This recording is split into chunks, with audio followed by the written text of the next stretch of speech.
Thank you for appearing, Secretary Clinton, and I'm glad to see your health is improving.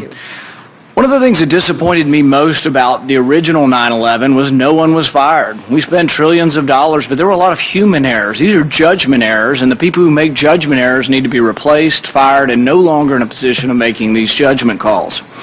So we have a review board. The review board finds 64 different things that we could change. A lot of them are common sense and should be done, but the question is, it's a failure of leadership that they weren't done in advance, and 4 lives were cost because of this. I'm glad that you're accepting responsibility.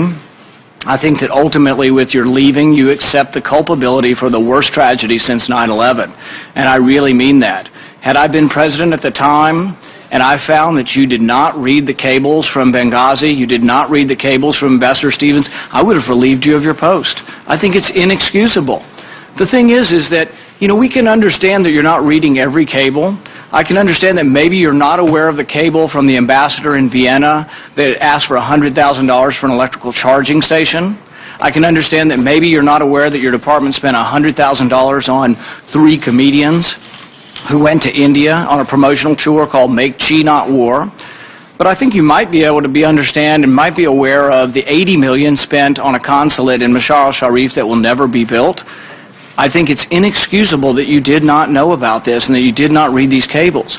I would think by anybody's estimation, Libya has to have been one of the hottest of hot spots around the world. Not to know of the request for securities really, I think, cost these people their lives. Their lives could have been saved had someone been more available, had someone been aware of these things, more on top of the job.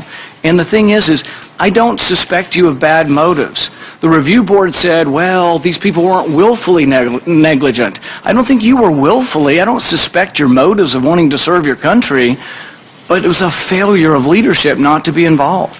It was a failure of leadership not to know these things. And so I think it is good that you're accepting responsibility because no one else is. And there is a certain amount of culpability to the worst tragedy since 9/11, and I'm glad you're accepting this.